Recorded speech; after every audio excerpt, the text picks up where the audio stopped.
Olá, meus irmãos amados, Roberto na área para mais um vídeo para o canal Eterna Aliança Livre. Liberdade maior não há, liberdade de entendimento. Comprometido, voltando aqui para ler agora a primeira epístola de João, capítulo 3, né? Já li o 1 e o 2, só você voltar aí no canal. Agora o capítulo 3. Vamos lá. Que na verdade não era nem para existir capítulo, versículo, a carta era uma coisa só, né? Ela foi dividida, né? Quem produziu a Bíblia, ela foi dividida. Então, para que tenha, né, um entendimento de onde eu estou lendo, acabo passando esse que é capítulo 3. Mas vamos lá. Vamos dizer assim, versículo 1 então, né? Já que está sendo dividido em capítulo e versículo, vamos lá. Vede quão grande amor nos tem concedido o Pai, que fôssemos chamados filhos de Deus. Por isso o mundo não nos conhece, porque não conhece a Ele. Gente, infelizmente as pessoas estão achando muito que conhece a Deus, e o próprio Messias, quando ele disse lá, né, que até aqueles homens, olha como é que é tremendo isso, aqueles homens, né, que diziam, né, que andavam com Deus, que conhecia Deus, Davi, Salomão, esses caras todos aí, né, do Antigo Testamento, o Messias vem anos e anos depois de Davi, Salomão, esses caras todos aí. E aí o Messias fala: ninguém conheceu o Pai, senão o Filho, e aquele a quem o Filho queira revelar. Então, quem revelaria o verdadeiro Deus, né, o Criador, é o Messias. Todos aqueles homens lá que faziam coisas, diziam que Deus mandou fazer, Deus ordenou fazer, eles nunca conheceram a Deus. Os homens já estavam totalmente dominados com idolatria, já faziam coisas lá que acreditavam na mente deles que estavam fazendo para Deus, sendo que eles faziam por causa da cabeça louca deles. Então vamos lá, vamos voltar, olha que coisa linda. Veja o quão grande o amor nos tem concedido o Pai, que fôssemos chamados filhos de Deus. Olha isso, a gente era somente criatura, e Ele nos adotou como filho. Olha que coisa maravilhosa.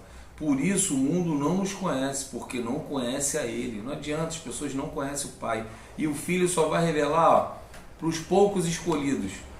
Os muitos chamados estão sendo chamados para dentro da religião e sendo omitido ou mentindo, né, sobre quem é o Messias e quem é o Criador. Primeiro que dizem que o Criador quer dinheiro para pagar a conta de água e luz, chamam aqueles templos religiosos imundos de casa de Deus. Então eles não estão anunciando o verdadeiro Deus Criador. Estão anunciando um Deus lá, vagabundo deles lá, que quer dinheiro, um Deus mercenário, um Deus cafetão. É isso que eles estão anunciando. Mas o Criador dos céus e da terra, eles estão muito distantes deles. Então eles não conhecem o Pai. Vamos lá. Amados, agora somos filhos de Deus. E ainda não é manifesto o que havemos de ser. Mas sabemos que, quando Ele se manifestar, seremos semelhantes a Ele, porque assim como o veremos. Lindo, né? E qualquer que nele tem esta esperança, purifica-se a si mesmo, como também Ele é puro. Então, irmão, arrependimento, né, sua limpeza interior, esse é o verdadeiro batismo. Como o Messias falou, né? Vós já estáis limpo com a palavra que eu tenho vos dito. É a palavra. Se você tem a palavra, você já se purifica, se limpa verdadeiramente, não é mentira, hein? Então vamos lá. Assim como Ele é puro, nós temos que ser puro. Para a gente ser igual ao Pai, ao Filho, a gente tem que estar limpo e puro, assim como, né, Ele é. Qualquer que pratica o pecado também pratica iniquidade, porque o pecado é iniquidade. Iniquidade é ir após outros deuses, é desobedecer a palavra do Pai. Isso é iniquidade, é pecado. E bem sabeis que Ele se manifestou para tirar os nossos pecados, e nele não há pecado. Olha isso, irmão, não há pecado, o único que nunca teve pecado. Qualquer que permanece nele não vive pecando. Qualquer que vive pecando não o viu nem o conheceu. Filhinhos, ninguém vos engane.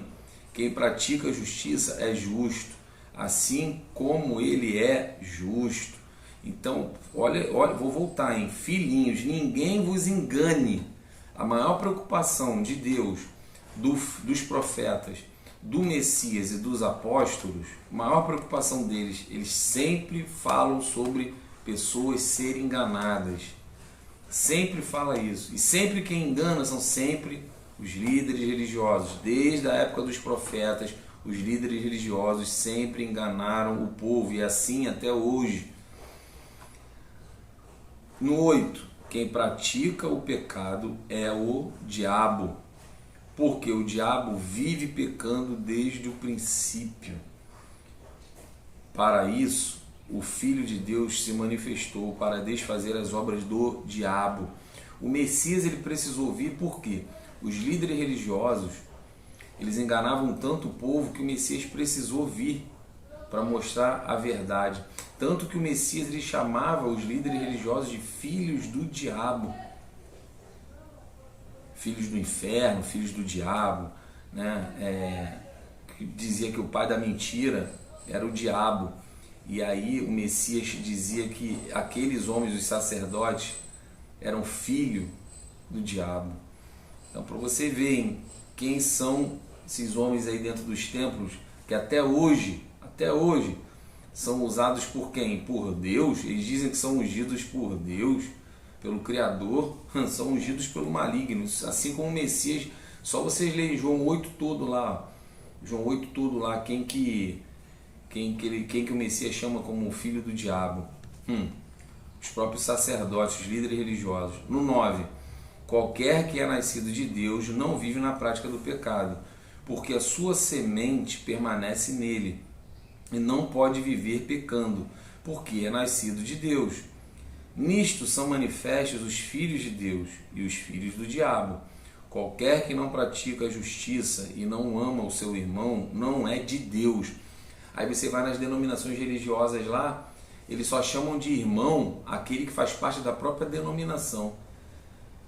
Dentro da própria vertente evangélica, por exemplo, só é irmão aquele que é da mesma denominação. Se for de outra denominação, não é irmão não. Eles chamam de seita. Todo líder religioso, quando ele prega, falando de outro líder religioso, porque aquele líder lá, ele faz a prática errada, aí ele sempre traz pro dele. Não, e aqui sim a gente mostra a verdade para vocês. Quer dizer, e aí ele vai lá faz uma pregação dizendo que aquela denominação é errada e que aquelas pessoas ali não são nem considerados irmãos. Eu já cansei de ir para pregações quando eu frequentava essas imundícies, que o líder religioso chamava até outras denominações a qual as pessoas seguiam de seita e não considerava aquelas pessoas como irmãos. Teve um líder religioso que uma vez chegou até a falar assim, aqueles irmãos daquela denominação lá, aí ele foi e corrigiu, não, corrigindo, retificando, irmãos não, que eles são seita, eles não são considerados irmãos. Então assim, é tão grave o que o sistema religioso faz, é tão nojento. Você pode ver, Sila Malafaia, Bispo Macedo, R.R. Soares, Valdomiro, eles mesmos não se entendem, eles mesmos não são unidos. Se eles não são unidos, por que eu e você temos que nos unir a eles? São um bando de pilantras e quem os segue está indo para o abismo, não tem para onde fugir. Se você ainda segue qualquer denominação religiosa, você está indo para o abismo. Eles nem quem frequenta, né, nem se considera irmão um do outro. Quem não frequenta, então, aí mesmo que eles já dizem que as pessoas que não frequentam já são condenadas. É aí que eles não chamam de irmãos mesmo. Vamos lá, eu, por exemplo, já tem anos que eu não frequento mais denominação religiosa. Tem pessoas que ainda continuam frequentando. Quando me vê na rua, não falam nem mais comigo, porque acham que não sou mais irmão, porque eu não frequento a denominação religiosa. Então, para tu ver o quão maléfico é a religião é do mal, gente, é do diabo. Então vou voltar aqui, hein? Nisto são manifestos os filhos de Deus, no 10, né? E os filhos do diabo. Qualquer que não pratica a justiça e não ama a seu irmão, não é de Deus. Não tem jeito, gente, não tem jeito. Não vou generalizar, não vou dizer que todas as pessoas que frequentam a denominação religiosa né? Elas já estão condenadas. Não, eu jamais vou fazer isso, porque só quem sabe quem já está salvo ou não é o Criador. Mas que as práticas que as pessoas fazem lá dentro, né, estão aqui sendo esfregados na cara, na própria Escritura, que chamando essas práticas de filhos do diabo. Então, coisa boa, a grande maioria não pratica lá dentro. Então, eu não sei claramente dizer, mas tudo indica que já estão condenados. Não sou eu que digo, a própria palavra que diz, tá? Vamos lá no 11. Porque esta é a mensagem que ouvistes desde o princípio, que nos amemos uns aos outros. As pessoas da denominação religiosa não amam uns aos outros, só ama muito mal, né? Ama muito mal aqueles que fazem parte da denominação. Porque a denominação religiosa serve para fofoca, murmuração, desfile de moda, eu vim mais bonito que você, brigas por cargos, brigas por, né, títulos, brigas por bens materiais, que o fulano comprou um carro melhor do que o meu, não é possível, é inveja, é intriga, tudo isso de ruim tem dentro de uma denominação religiosa. Se você que está vendo isso e frequenta, você sabe muito bem do que eu estou falando, porque eu tive anos dentro disso e eu sei como funciona. Então vamos lá, de novo, porque esta é a mensagem que ouviste desde o princípio, que nos amemos uns aos outros. Então, infelizmente, não existe amor dentro de uma denominação religiosa. No 12, não como Caim, que era do maligno, e matou o seu irmão. E por que causa o matou? Porque as suas obras eram más, e as de seu irmão justas. É inveja, gente, inveja dentro da religião, o que mais tem é isso. Vamos lá, no 13. Meus irmãos, não vos maravilheis se o mundo vos aborrece. Nós sabemos que passamos da morte para a vida, porque amamos os irmãos. Quem não ama o seu irmão permanece na morte. Olha isso, tá? A pessoa que não ama o seu próximo, né, que é o seu irmão, todos nós somos filhos de Deus. Aquele que não ama é um morto-vivo.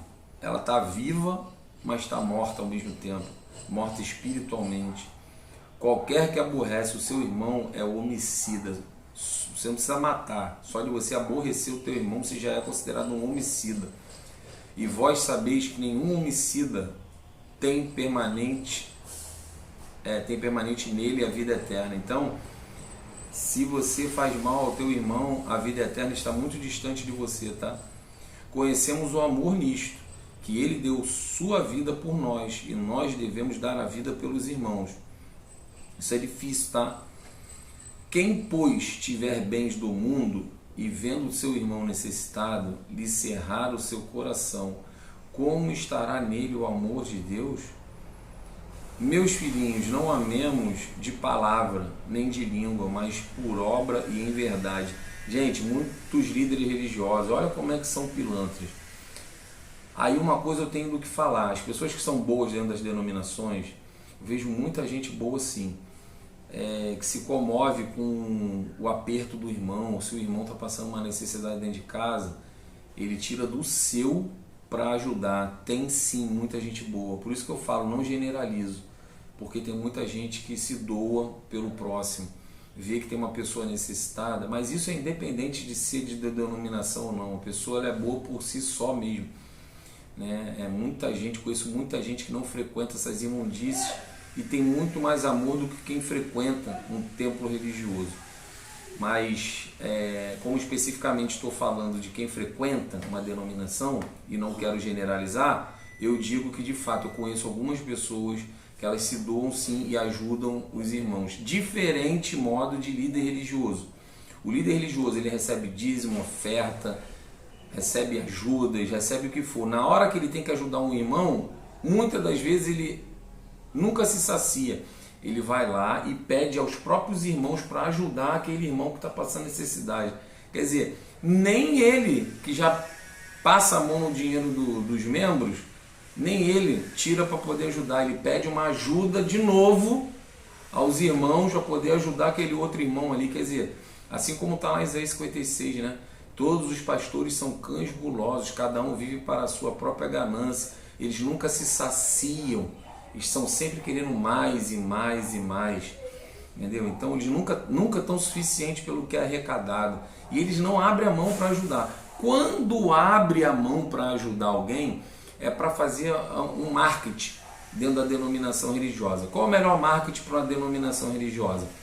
Por exemplo, um templo religioso, vamos dizer que ele arrecada 100 mil reais todo mês de dízimo e oferta, 100 mil. O líder religioso, malandramente, usando como uma forma de marketing para que as pessoas deem cada vez mais e mais, o que eles fazem? Eles pegam, ajudam 2, 3 famílias, não de coração, mas sim por uma forma de propaganda. Para quê? Para que os outros membros vejam e falem assim, poxa, eu vejo lá meu líder religioso ajudar. Só que na verdade ele ajuda, ele arrecada 100 mil, ninguém sabe que ele arrecada 100 mil, só ele. Ele ajuda lá, vamos dizer, com 5 mil reais.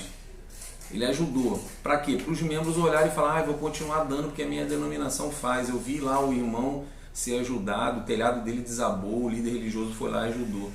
Gente, ele arrecadou 100 mil reais, ele ajuda com 5, ele fica com 95 mil reais de lucro dos próprios irmãos. E quando ele tira 5 mil, ele tira com aperto no coração, mas ao mesmo tempo ele faz com satisfação, entenda, com aperto no coração, mas com satisfação. A satisfação é proveniente do marketing.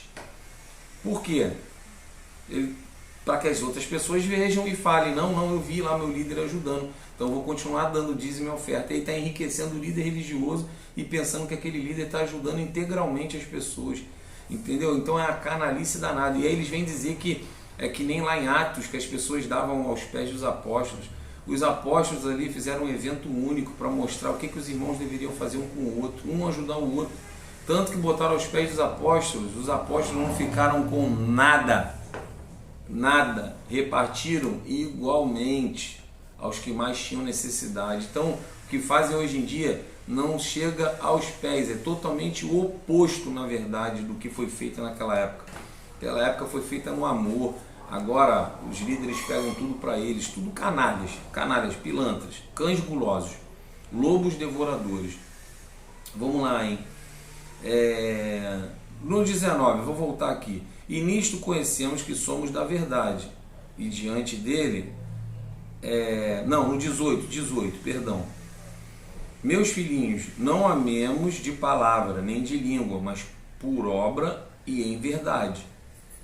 Agora no 19, não é muito, tem muita gente falando aí que que eu sou bom, mas a prática dela nada condiz com o que ela fala, ou seja, um hipócrita. E nisto conhecemos que somos da verdade, e diante dele asseguremos nosso coração. No 20, sabendo que se o nosso coração nos condena, maior é Deus do que nosso coração, e conhece todas as coisas.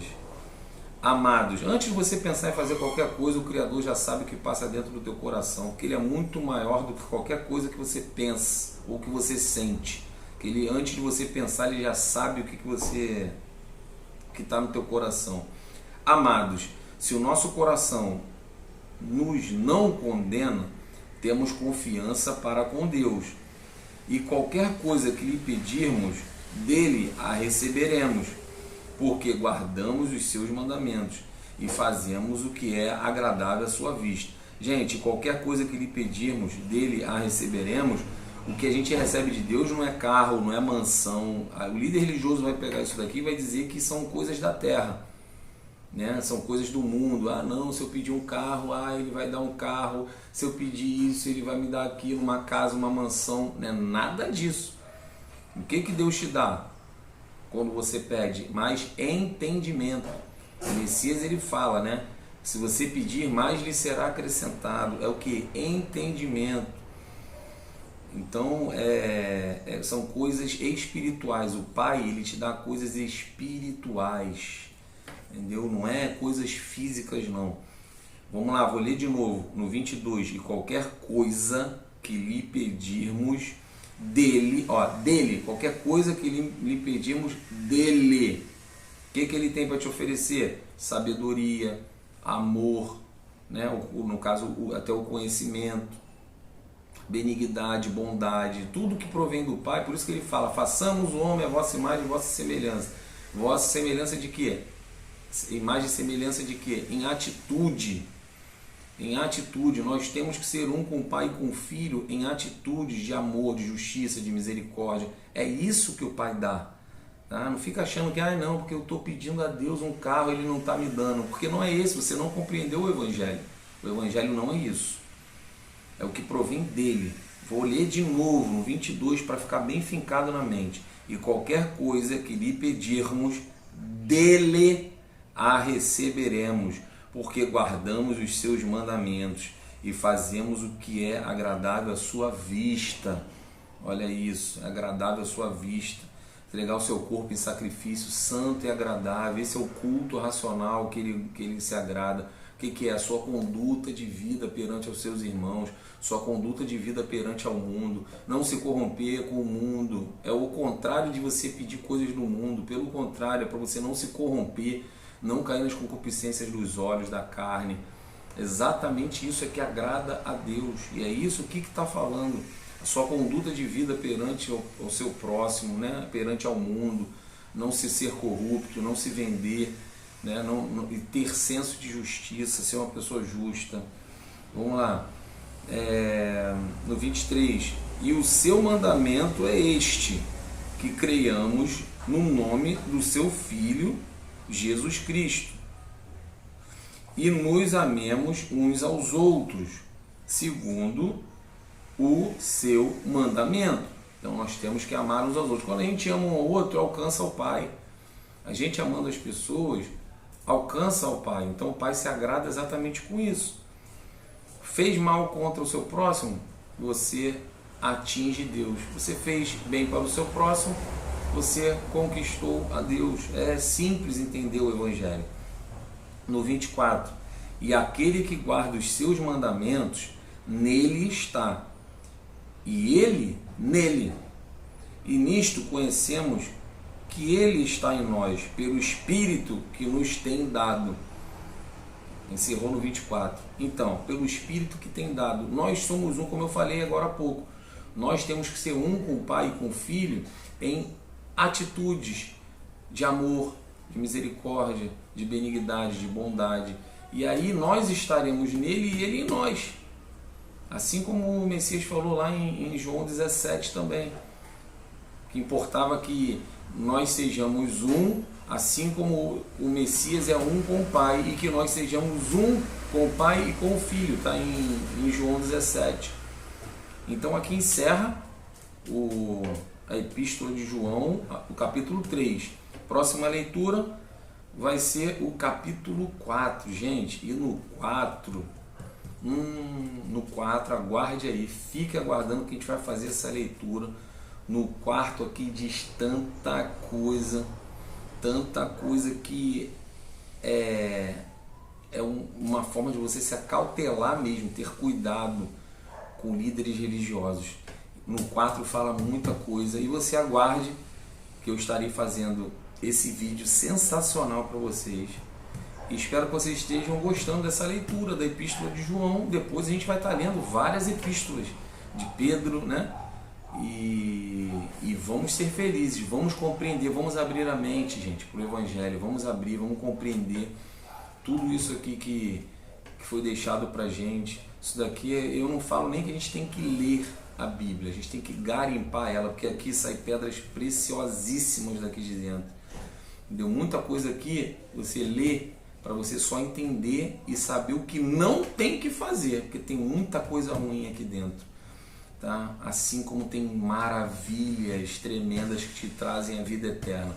Então aguardem até a próxima, até o próximo capítulo 4 aqui, estaremos juntos lindamente, eu e você, você e eu, e a gente com o Criador, gente, sendo um. E é isso aí, valeu, falou, tchau e fui!